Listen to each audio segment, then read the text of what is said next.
everyone. I hope you're having an amazing day. Welcome to another episode of 10 p.m. University. So today's topic is very close to my heart because I struggle with this topic a lot in my life, and I've been grateful, and I'm really grateful, and at the same time very fortunate to have mentors and managers who were kind enough to share this wisdom and knowledge with me.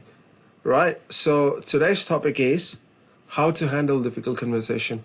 I mean, I've struggled with this a lot, and I presume that you might have had an occasion in your life where you wanted to have a difficult conversation with your loved ones, or with your project manager, or with whoever it is, right? Even with your child. And you would have struggled, and you would have, and after the conversation, you would have like, oh, this is not exactly what I wanted to talk about. This is not exactly the outcome I was expecting. What have I done? This is not really what I was expecting, right? I mean, I've been through that, and I was in the similar scenario many times in my life, and I didn't knew how to handle certain scenarios.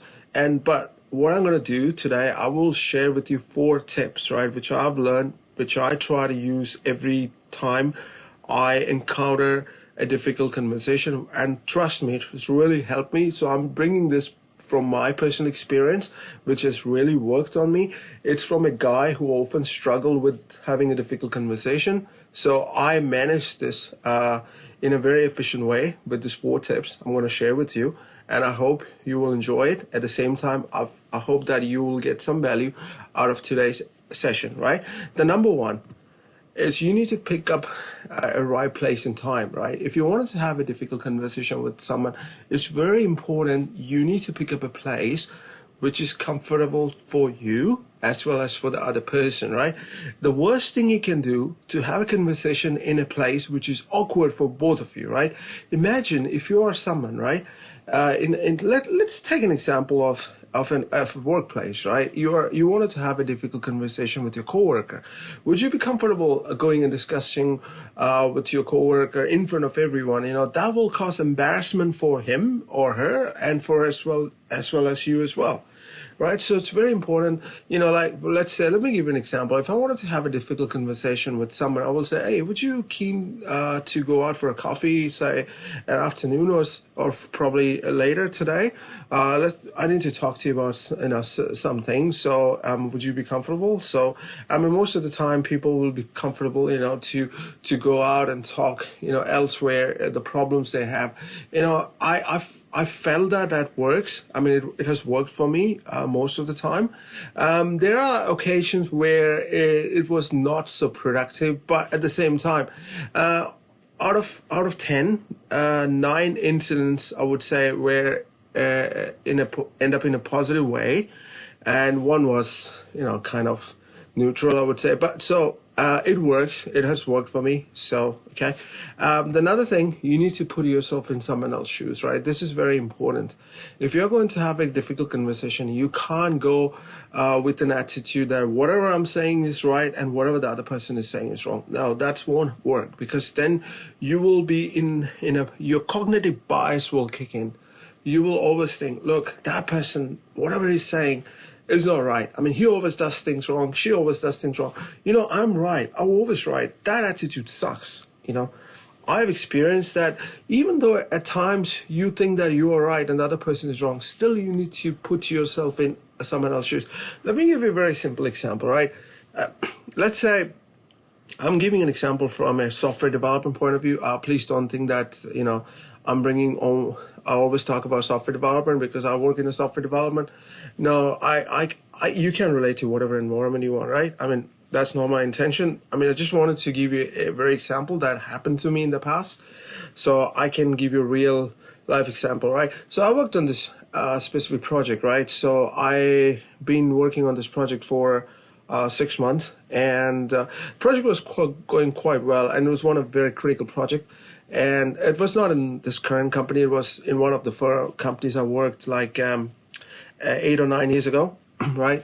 It was in UK. I was working in UK at that time, London to be precise.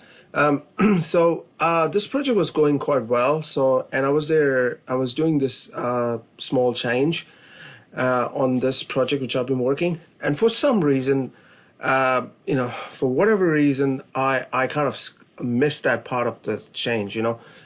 So to keep the story short, excuse me, we released the product to a client, and the client came back to my project manager and said, look, whatever we developed, this is great, but at the same time, this is. And a project manager came to me and said, look, I didn't expect this from you. This is just like a crap piece of work. And I didn't expect this from you at all. I mean, knowing you how good you work, what the heck you were thinking? This is not how you work. I mean, were you drunk at work? I mean, literally, I mean, that's what the words that, and I took a step back and I no. And I thought for a second, how the heck did he even think he can talk to me that way, right? I mean, is he the one coding or I'm the one coding? I've been working weekends. I'm not even, he's the one who going out and having a drink, and where I've been sitting coding and, making sure that we deliver the stuff on time. Is this the way to talk? I mean, this is exactly what I felt at that time, right? And no one taught me how to, handle difficult conversation that time. And I was extremely annoyed, extremely angry. I thought, look, you know what? I don't give a damn about it. I'm going to tell to my manager, I don't care. If you think I can't do the job, why don't you sit and code by yourself, right? Imagine, that was such a bad attitude I had at the time. And you can't blame, at the same time. I mean, a person would have gone through the similar scenario, because imagine you've been working on something so hard, day and night, you want the success of the project, and then someone comes to you and say, look, this is the crappiest piece of work you can do, and this is not what I expected from you, and this is not exactly what I expect you should do. You should better learn something, right? And now when I think about it today, I realize my manager was right as well, because he got hammered from a client. And as a project manager, right, it's his responsibility to, convey that message to you. Look, right, I've been hammered by clients saying, what you deliver doesn't work, right? You deliver a certain piece of a code that works fine, but the other piece of a code, which is critical functionality, for whatever reason you missed it, you introduced a bug, it's not working. At the same time, so I should have put myself in his shoe and realized, look, he was right. Now, the best course of action would have been, I would have said, look, I apologize, right? I've been under stress. I've been working on weekends. I'm not getting enough sleep. So I hope you appreciate that, how much I'm working, how much effort I put into this. And if you could please allow me to correct this mistake and make sure that it won't happen again.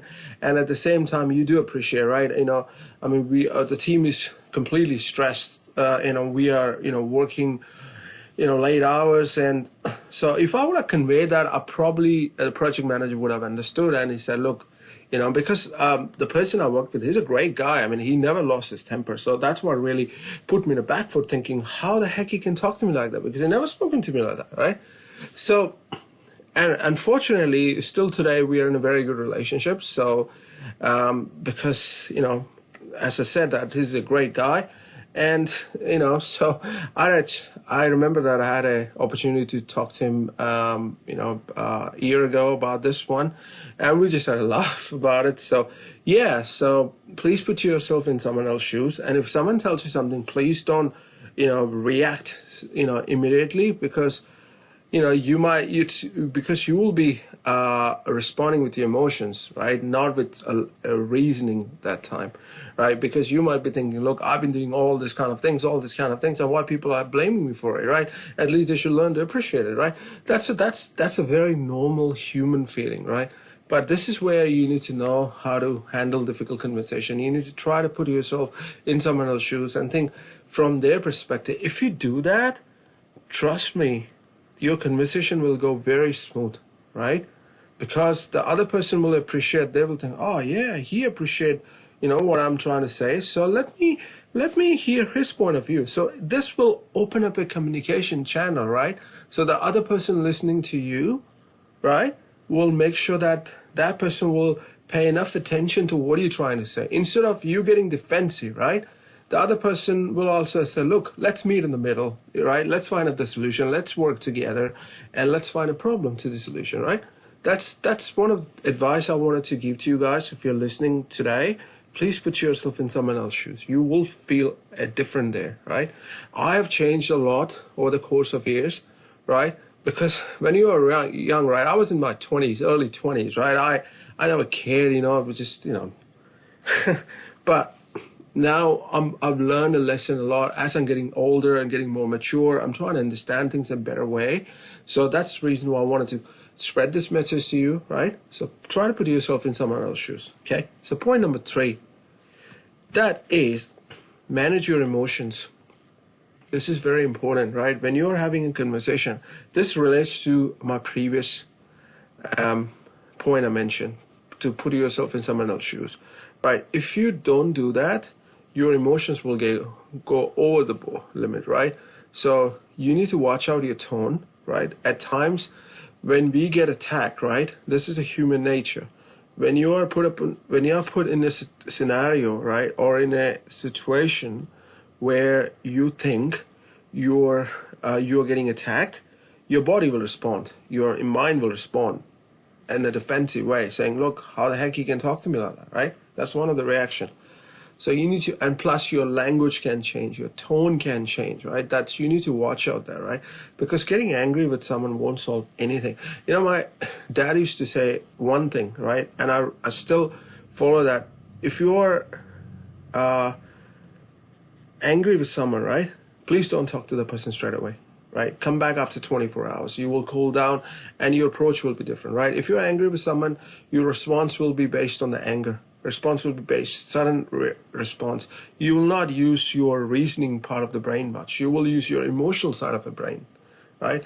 And when that happens, right, you can risk a relationship with the person, right? It takes years to build a relationship with somebody, and it takes 5 minutes to break it up, right?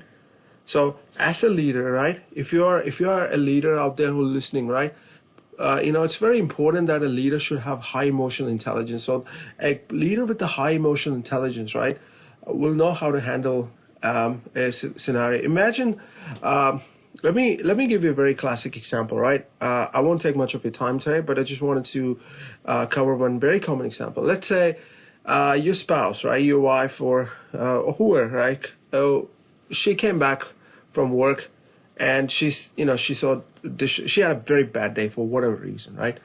I'm telling a very common example.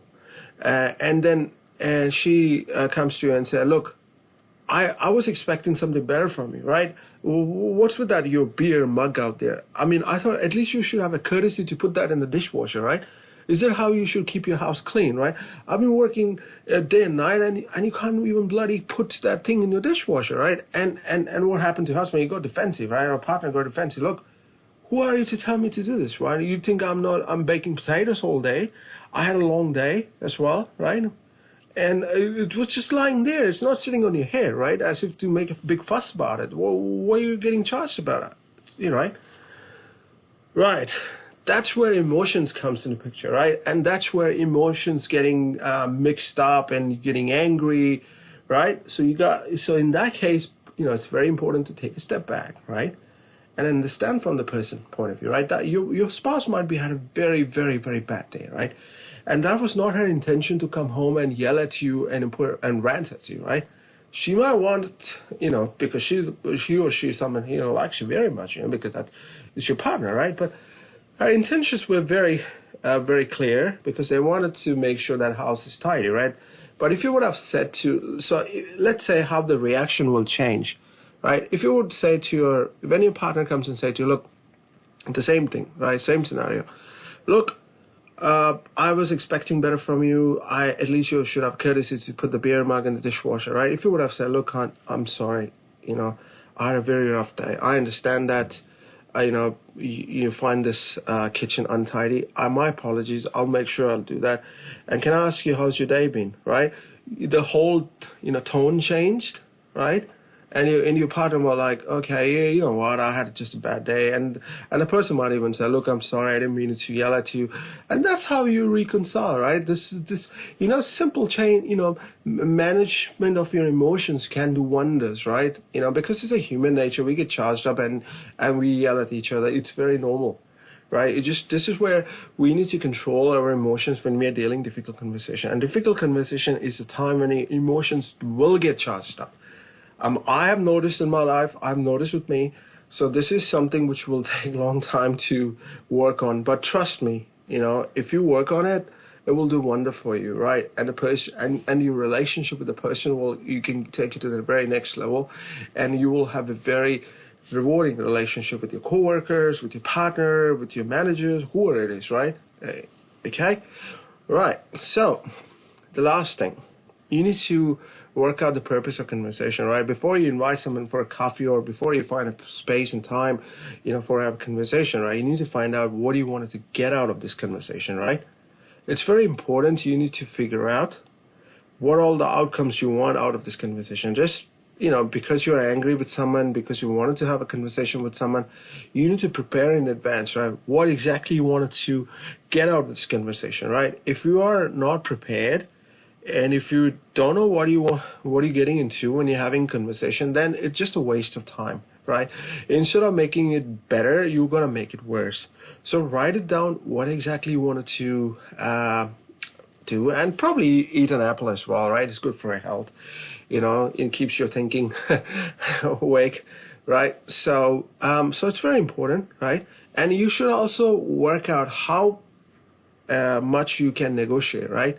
How far you can go to make an agreement with another person, right? So that if it could be you are in a conflict situation, right? If it could be that other person is wrong, right? It could be possible, right? The other person is completely wrong, but that doesn't mean that you go and hammer that person saying, look, you go with the, intention that, look, other person is wrong, other person is doing this, other person is doing that, I'm right.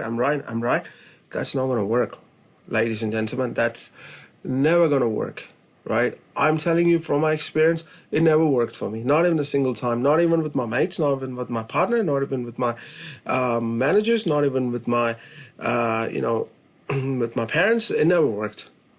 It's as simple as that, right? You need to prepare in advance what exactly you wanted to get out of the conversation. That's very important, right? Because time is precious, right? Other person's time and yours time as well, right? So you need to be a bit humble, right? And be respectful. So keeping that into consideration is please write down what exactly you wanted to get out of this conversation, right? It's very important that you show compassion towards the conversation you're going to have with the person. So keep the compassion in your mind when you prepare your purpose of conversation. That's what I wanted to bring it to the table today, ladies and gentlemen. Compassion. It's very, very important. Compassion can do wonders. You don't need an army to win a war. You just need a compassion. It can do a wonder, right? So difficult conversation, antidote is compassion. Bring a compassion to a conversation.